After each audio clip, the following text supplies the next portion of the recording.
Direto da redação.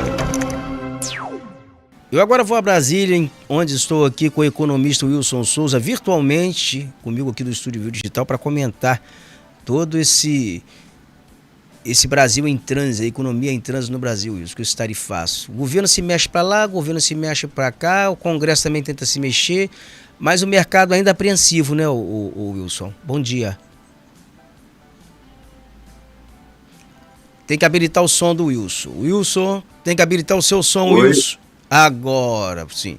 Mas, Wilson, o mercado Oi. ainda muito apreensivo com esse tarifaço, não é?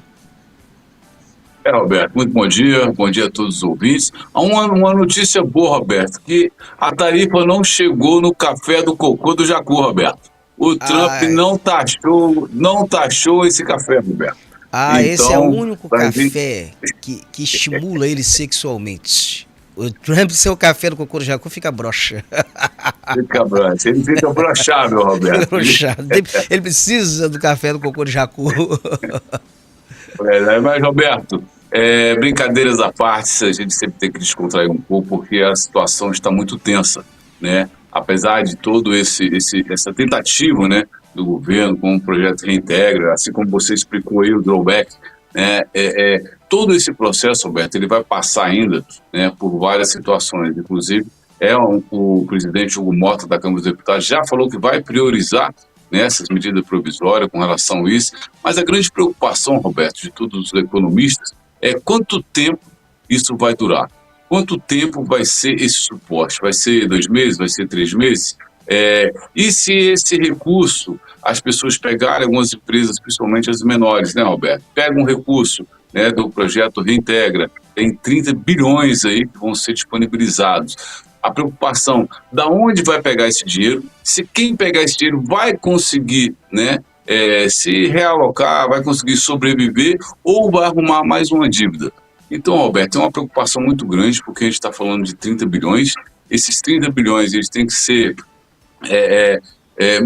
mexidos dentro da própria estrutura do governo, que o nosso teto de gasto público já está muito alto, né, Roberto? A gente fala isso aqui desde o início do ano, a gente vem acompanhando a economia, taxa Selic, essa coisa toda. E quando vem esse turbilhão, né, de sanções do governo americano, né, prejudicando, né, literalmente, né, a economia do nosso país, o governo intervém mais, Roberto, tem que ter muita cautela, né? Porque a gente fala aqui do Reintegra, drawback, a gente fala dessas medidas provisórias que vai passar pelo Congresso, até que ponto o Congresso está entendendo isso como realmente uma situação para ajudar esses empresários, né? Então, assim, vai haver muita discussão em cima disso, a medida provisória já está, né, disponível, vai passar por esse crivo do Congresso Nacional, mas existe uma preocupação, Roberto, na área de economia, justamente da onde vão tirar, onde vai mexer esses recursos em função do teto dos gastos públicos que já está muito alto. Então, Wilson, realmente, essa taxação... Agora que você está aqui, e aí o papo é tarifaço, vamos aqui aos Estados Unidos. Ontem o Eduardo Bolsonaro ele esteve reunido com o Donald Trump dentro da Casa Branca, e no meio dessa confusão toda, desse tarifaço todo, ele continua vociferando, continua ameaçando. O Eduardo Bolsonaro parece, na verdade, ser um norte-americano, um soldado norte-americano, disparando contra a economia do Brasil. Como é que você vê Exatamente. isso aí? Roberto, o Eduardo Bolsonaro, ele realmente, eu acho que ele está passando dos limites, né? Acho que já passou há algum tempo, né? Você vê que ele está criando um desconforto, né, dentro da própria base do PL. Ele já anunciou que em 2026 vai sair do PL, porque não concorda com que o Valdemar Costa Neto está, com a atuação do Valdemar Costa Neto, principalmente nessa questão quando teve, né, todo mundo botou esparadrapo na boca, nos olhos lá dentro do Congresso, e os parlamentares, né, bloquearam o serviço da casa. Ele achou que o Valdemar Costa Neto tinha que apoiar aquela iniciativa, né? O Costa Neto já falou que ele, de uma certa forma, ele apoiou, mas, Roberto, Eduardo Bolsonaro está com a língua afiada, ele está desafiando as instituições, ele está ameaçando os deputados, ameaçou agora o Hugo Mota e o Davi Alcolumbre também, Roberto. Wilson, o Eduardo Bolsonaro está sentindo que deu ruim no PL. O PL está arriscado a perder o registro. Enfrenta uma ação nesse momento no TSE por causa desses envolvimentos, desses atos antidemocráticos. essas investidas aí para desmoralizar a urna eletrônica, assim, um conjunto da obra. E agora esse apoio do PL, essas investidas dos Estados Unidos contra o Brasil, está arriscado muita gente ficar sem disputar a eleição pelo PL em 2026. Não será surpresa se o PL perder o registro. Por muito menos, o Partido Comunista Brasileiro perdeu o registro na década de 40, eu acho que foi em 44, 45, perdeu o registro por conta disso. Apenas porque defendia o internacionalismo proletário, que é uma das bases do Manifesto Comunista de Karl Marx, e usava símbolos da União Soviética. Olha que loucura. Então, por muito menos, o Partido Comunista lá atrás perdeu o registro.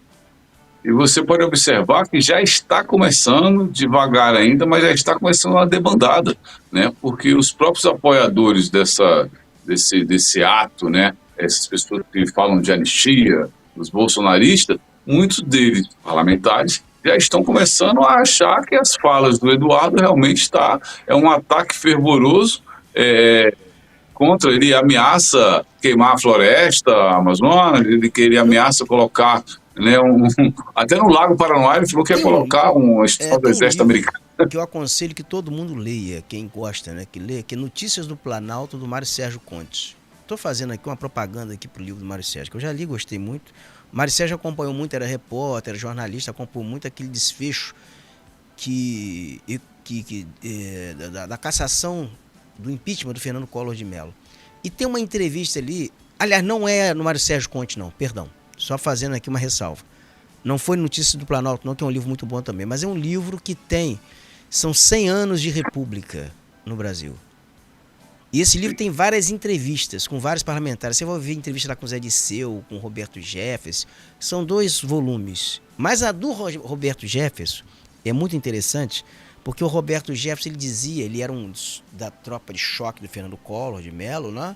Então ele defendia o Fernando Collor, mas ele disse que ele ficou muito preocupado, certa vez, ele narra isso, quando ele entrou dentro do Congresso, quando ele entrou na sala, entrou no Planalto para estar com o Fernando Collor de Mello, encontrou lá então o assessor de comunicação, o secretário de comunicação do Collor, que era o Cláudio Humberto, o jornalista Cláudio Humberto. E ele via ali a forma com que Cláudio Humberto, ele escrevia assim com intensidade contra a imprensa, contra todo mundo, atacando, defendendo. Ele tinha o estilo bateu, levou. O cara batia, ele retrucava. Caramba, quem estava com a bunda na janela era o Collor. O Collor que tinha mandato, que estava com o CPF na reta, deu no que deu. Não foi culpa do Cláudio Humberto, mas ele viu o seguinte, olha, aquela intensidade com que ele agredia ali, a reação, ela seria muito mais intensa contra o Collor. O Eduardo Bolsonaro, nesse momento, está lá nos Estados Unidos atacando todo mundo aqui, Hugo Mota, Davi Alcolumbre, atacando Alexandre de Moraes, atacando o Supremo Tribunal Federal. E quem está com a bunda na janela aqui é o pai dele. Um monte de réus, um monte de gente condenada já. Ele está cometendo crimes e agravando a pena para esse pessoal. Então, eu acho, Roberto, que ele literalmente está se sentindo um americano, né? Ele se sente um americano e defende o presidente americano com unhas e dentes. Obrigado, presidente americano, por estar defendendo e salvando o nosso país. Roberto, realmente ele está chamando agora o presidente Lula, Alexandre de Moraes, né, o que é comum, agora ele começou a chamar ele de psicopata. Mas eu acho que essa psicopatia está partindo de lá para cá, Roberto, porque realmente é uma situação que ele se apresenta cada vez mais agressivo nos vídeos dele. Então, ele vem cada vez mais atacando. Não vou recuar, não vou recuar.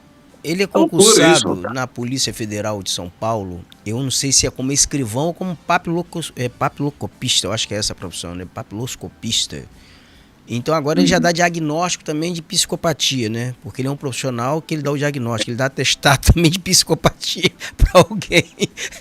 É coisa que não tem. Roberto, eu acho que é justo, né? A gente vamos falar aqui no Estado democrático, todo mundo pode se expressar, todo mundo, né, pode dar a sua opinião, mas com o devido respeito, Roberto, a gente vive um momento de uma crise muito grande no país. De fato, Roberto, independente de quem não gostar ou não, de fato a nossa soberania foi atacada, está sendo atacada com a interferência de um presidente americano que já começou a sofrer as consequências dos atos dele. O próprio Estados Unidos, Roberto, o próprio Estados Unidos já está começando. Saiu uma pesquisa que nos primeiros 100 dias nos últimos 70 anos, é o pior presidente dos Estados Unidos, Roberto. É o Donald Trump. O grande desafio do Donald Trump vai ser a eleição de meio de mandato. O que acontece a cada 2 anos nos Estados Unidos? Você tem a eleição de presidente da República e no meio de mandato do presidente você tem a eleição parlamentar, que é a eleição de deputados e senadores. Nesse momento a posição do Donald Trump é muito confortável porque ele tem maioria nas 2 casas. Ele tem maioria na Câmara dos Deputados e no Senado. Na eleição de meio de mandato, tradicionalmente o que ocorre é que o presidente ele perde a maioria.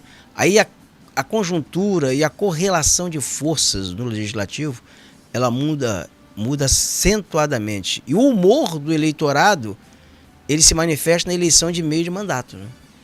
O Obama perdeu a maioria em meio de mandato. Até o Obama perdeu. Eles perdem maioria. Geralmente. Pode ser um ponto fora da curva? Pode. Mas geralmente é isso que acontece.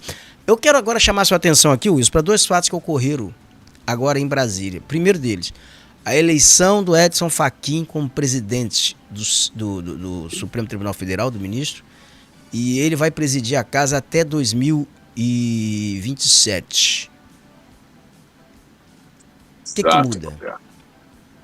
Ô Roberto, na verdade, o Alexandre de Moraes ficou como vice-presidente, né? O Fachin, Roberto, eu tenho aqui, Fachin, ele foi indicado em 2015 para ser ministro do Supremo pela Dilma Rousseff, né? Então, eu acho que aí eles entraram, né, um colegiado, entraram num acordo. Eu acho que o Fachin vai continuar, né, junto com o Alexandre de Moraes, a manter o ritmo que o STF está aí, Roberto. Eu acredito que ele possa vir com um tom menos, vamos dizer, Alexandre de Moraes está sob uma pressão, né, 24 horas. Talvez ele venha, né, com um pouco mais de tranquilidade para tentar... Acho que o Fachin vai ser mais moderado, né?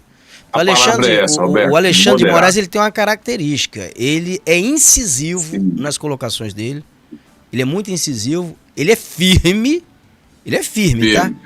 Ele é destemido. Sim. Ele não baixa a cabeça. Sim. Então ele tem um perfil. E o cara respeita. É o Xandão, né? O Xandão. Ele vai pra cima e acabou. Agora, ele vai dentro do direito, que ele conhece muito de direito constitucional. Ele entende de direito constitucional. Ele sabe o que ele está fazendo. O Fachin também é professor de direito, né? Ele foi indicado pela Dilma Rousseff e tal. Mas ser indicado por A, ser indicado por B, muitas vezes não quer dizer nada, porque depois corta o cordão umbilical ali, né? O Fux, ele foi indicado no governo Lula. Exatamente, Alberto. Exatamente. Eu coloquei aqui, Alberto, só a título de informação. Vamos lá. A Carmen Lúcia, ela foi indicada pelo Lula em 2006. Aí veio José Antônio Dias Toffoli. Ele foi indicado pelo Lula, né, em 2009. Luiz Fux foi indicado pela Dilma Rousseff em 2011. Luiz Roberto Barroso foi indicado pela Dilma. Edson Fachin, já falamos aqui, pela Dilma. Alexandre de Moraes, Roberto, ele foi indicado pelo Michel Temer, Roberto, em 2017. Aí vem os do Bolsonaro. Cássio Nunes Marques foi indicado em novembro de 2020. André Luiz Almeida Mendonça foi indicado também em 2021 pelo Bolsonaro. Aí vem o Cristiano Zanin, que foi, né, agora já Lula, e Flávio Dino, que foi 2024 também. Lembrando que Gilmar Mendes foi indicado por Fernando Henrique, Roberto. Fernando Henrique. Agora eu posso falar com você, a indicação do menino do Alexandre de Moraes pelo Michel Temer foi uma boa indicação técnica, notório saber, livros escritos, eles escreveram livros juntos, foi uma boa indicação que o Temer fez, não foi assim... Roberto, e todos são sabatinados pelo Senado. Todos eles são. Mas olha, tem notório saber, ele sabe, entende, é o Alexandre de Moraes, tem livros escritos, Fachin também entende, ainda que se discorde a posição, mas são pessoas que têm notório saber sobre direito. O Zanin também é muito preparado, tem notório saber. Muito preparado. Muito preparado. Então, assim, não há ninguém ali que tenha sido indicado, pelo menos nesses nomes que você citou, acabou de citar aí, não é? Que tenha sido indicado ali por critério, olha, é apenas amigo. Obviamente você tem que ter uma afinidade para você ser indicado. Mas só a afinidade ela não funciona. Tem que ter também notório saber, não é? Tem que ter notório saber. Roberto, e um fato importante dessa indicação agora, né? Do presidente, novo presidente, que é o Fachin, eles devem assumir a data a partir de 29 de setembro, né? e vai mudar, 29 de setembro. Mas o presidente Alexandre de Moraes, se eu não me engano foi ontem mesmo, ele já pediu a data, né, está Isso que eu encerrando queria aí perguntar. todos, já pediu a data para o julgamento, né, dos golpistas, né, dos atos golpistas aí, né, então essa data deve ser marcada aí essa próxima semana, provavelmente antes dessa mudança que vai acontecer aí do Fachin, Há, vai trocar, né, Alexandre de Moraes passa a ser vice e Fachin passa a ser presidente. há quem especule, Wilson, que o Luiz Fux, que faz parte dessa turma que vai julgar, que ele possa pedir vistas desse processo, Sim. segurar por 90 dias, jogar esse julgamento para o ano que vem. E aí as pessoas chegam a alimentar que Bolsonaro pode ser candidato quando não pode, porque Bolsonaro está condenado já à inelegibilidade em outro processo pelo TSE. Ele teria Sim. que reformar isso no STF, é complicado. Então ele já está inelegível. O que poderá fazer é retardar um julgamento de Bolsonaro nessa questão dos atos golpistas, que nem sei se consegue retardar, porque 90 dias ele tem que devolver isso em dezembro, né? Se ele pedir vista disso, não é isso? Ô Roberto, eu Setembro, acho dezembro. que se o Fux fizer isso, aí vem aquela retórica, Roberto, de mais uma vez, quem não deve não teme, né? Eu acho que é igual todo mundo pede anistia de algo que nem aconteceu ainda. Então, assim, deixa acontecer o julgamento, vamos ver o que até para o Bolsonaro isso é bom, ele botar a cara para É bater. outro dado. As pessoas querem anistia para alguém que não está condenado. Como é que você vai anistiar alguém que ainda não tem sentença, que alguém não está condenado, se for absolvido? Como é que você anistia quem está absolvido? Você pode Roberto, falar em com todo anistia para quem está respeito, preso, já condenado cumprindo pena. Agora, para quem ainda não foi condenado, você não tem como, não há Roberto, você discussão. vê as narrativas nas redes sociais, principalmente do extremo-direita, né? Vamos dizer que extrema-direita. É muito sem retórica, eles não sabem o que é golpe, eles não sabem o que é uma ditadura, eles não sabem o que é anistia, como é que vai anistiar alguém que não foi condenado. Então, existe uma desinformação, Roberto. É o tal do analfabeto funcional. Existe uma desinformação enorme nesse Wilson, cenário. existe advogados defendendo isso. Isso é que me espanta. Existem Pois é, advogados que citam, já falaram que existe doutrinadores que falam em anistia, mas não falam o nome de um doutrinador que defenda isso. Anistia para quem ainda não está condenado. É o mesmo que eu pedi, vou pedir anistia para mim. Anistia por quê? Você está condenado por quê? Qual o crime que você cometeu? Gente, eu não estou condenado, exatamente. não tenho crime nenhum. Como é que eu vou pedir anistia para quem não tem? É outra coisa, Roberto, quando as pessoas falam, mas ninguém fez nada no dia 8. Gente, como não fez nada? Dependaram. As imagens são claras, né? Que invadiram o Brasil, invadiram o STF, quebraram tudo do STF. Essas pessoas, quando falam, nós estamos vivendo uma ditadura. Se isso aí, Roberto, fosse 1971, né? A gente lembra do filme que estava passando aí agora, do Rubens Paiva, não é isso? Tava todo mundo morto. Estava todo mundo morto, Roberto. Que ditadura é essa? Nós estamos vendo onde todo mundo fala um monte de coisa. É muita gente falando bobagem. Eu vejo, por exemplo, o pessoal falar, Michel Temer deu um golpe. Que golpe que Michel Temer deu? Michel Temer, ele foi presidente, houve um impeachment da presidente, eu não quero saber aqui, eu não estou discutindo se o impeachment foi justo, se foi injusto, mas teve o Congresso Nacional, impeachmentou a presidente, ele era vice, ele assumiu, ele pode ter se articulado para fazer isso? Pode. Mas o impeachment foi dentro das regras do jogo ali. O presidente, o ministro Ricardo Lewandowski presidiu a sessão no Senado. O Congresso continuou aberto, funcionando, não houve fechamento de Congresso, não houve fechamento de nada. Já vira democrático. O Brasil continuou tendo eleições, então não houve golpe. Agora as pessoas falam que o Brasil vive uma ditadura. Que ditadura? Está fechado o Congresso? As instituições democráticas estão funcionando, as pessoas estão votando. Tem alguém preso, tem alguém torturado, tem alguém... Então que ditadura é essa? Agora, tentativa de golpe. Sim, havia uma minuta para um golpe de Estado. Havia forças do Exército, a Força Especial do Exército, os Kid Pretos, preparando assassinato, com planejamento de assassinato por envenenamento. Você tem delações de oficial de Exército falando que era um golpe, como tudo foi preparado. Houve coleta de provas em celulares, de áudio, essas pessoas se comunicando, essas pessoas falando. Apreenderam uma minuta de golpe. E a lei que está sendo utilizada para condenar e para julgar essas pessoas, ela foi sancionada pelo o então presidente Jair Bolsonaro. O Jair Bolsonaro que sancionou as leis que estão sendo agora invocadas para julgar e condenar esses réus. Então, assim, tem muita coisa. E aí você ouve advogado falar um negócio desse, é melhor ser surdo, né? Complicado. E você vê que no contraponto disso aí, o presidente Donald Trump nos Estados Unidos falou, né, que quem depredar ou quem fizer qualquer coisa em Washington vai ser banido, vai ser preso, vai ser... Enfim, lá não pode, é que pode, né, Roberto? Então, assim, Wilson, a gente no vê governo, já no governo do Joe Biden, Barack Obama, aquele negócio todo, tinha um protesto que ocorria ali em Wall Street, que era... Eu esqueci o nome do protesto, rapaz, que tinha ali, o pessoal ia pra ali protestar ali. A polícia entrava de porrada, rapaz, nos Estados Unidos.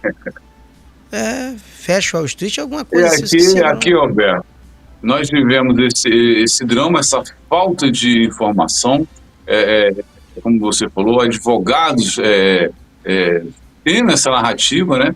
E assim, realmente a gente vive um país onde hoje as redes sociais estão sendo muito usadas, né?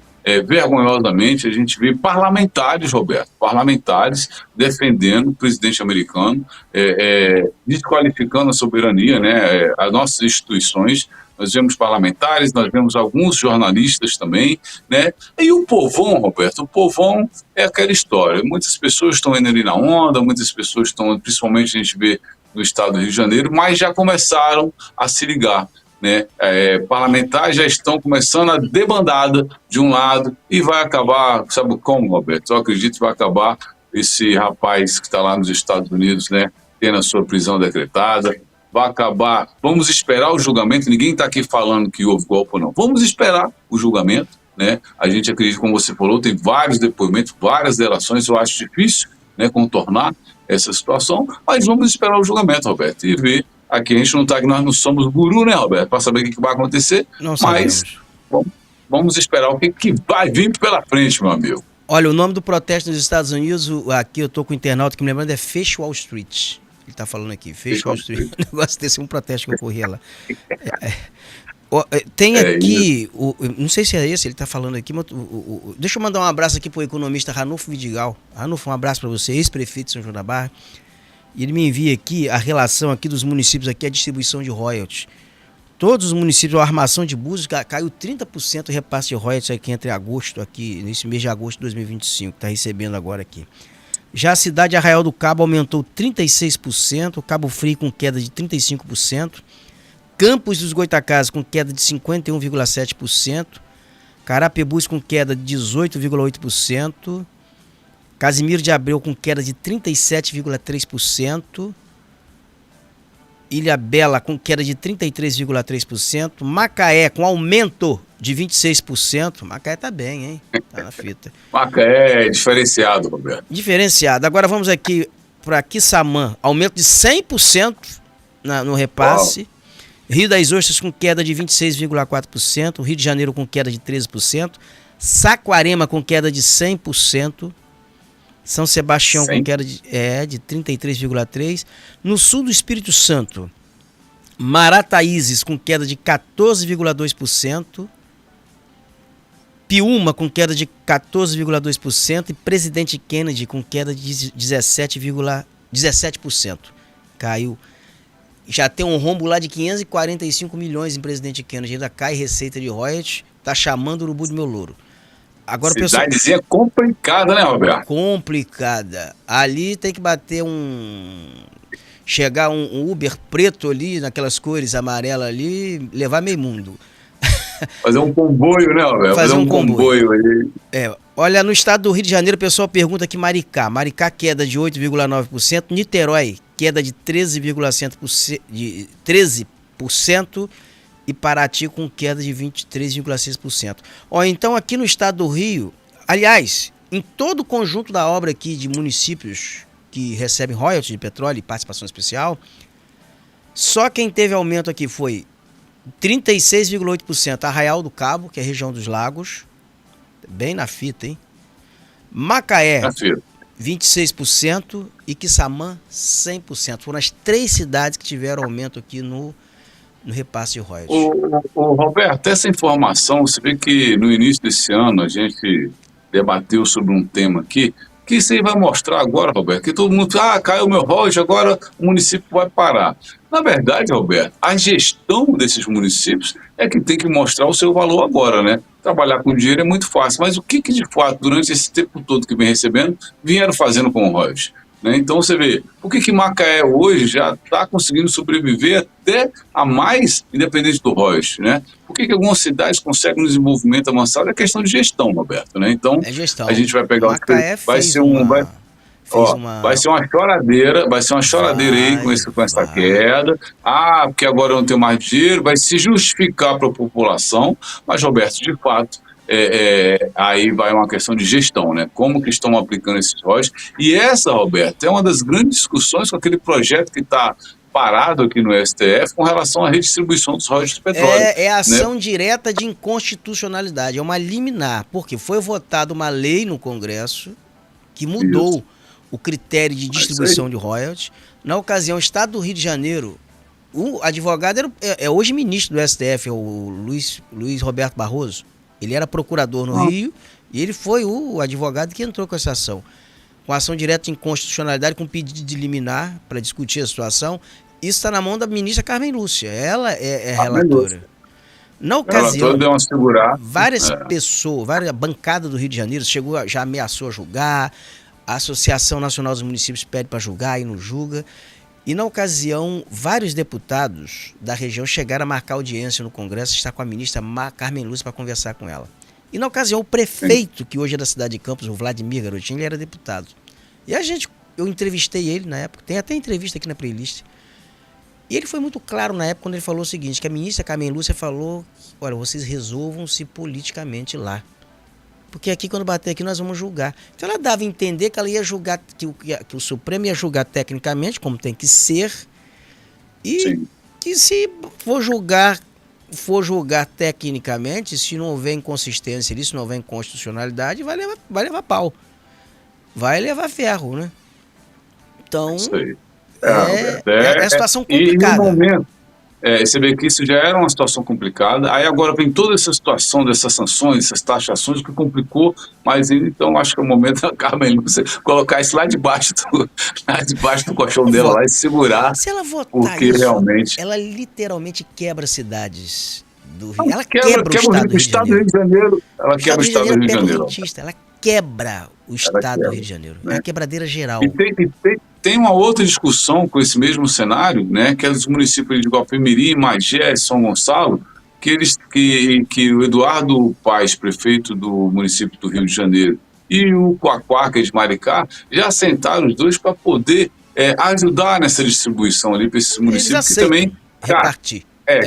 Repartir com aqueles que faz aquele cinturão ali, né, Roberto? Bahia do Guanabara ali. Na verdade, Wilson, eu discordo dessa lei, eu sempre fui um crítico dessa lei que foi aprovada no Congresso. Porque não resolve o problema dos outros municípios.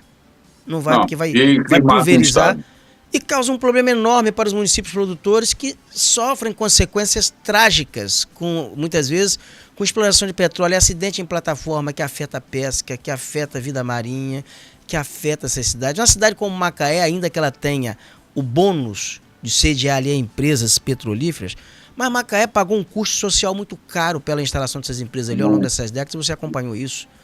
Macaé ali, a favelização em Macaé cresceu muito, a cidade conseguiu confrontar isso, atenuar isso com medidas mitigadoras em termos de gestão.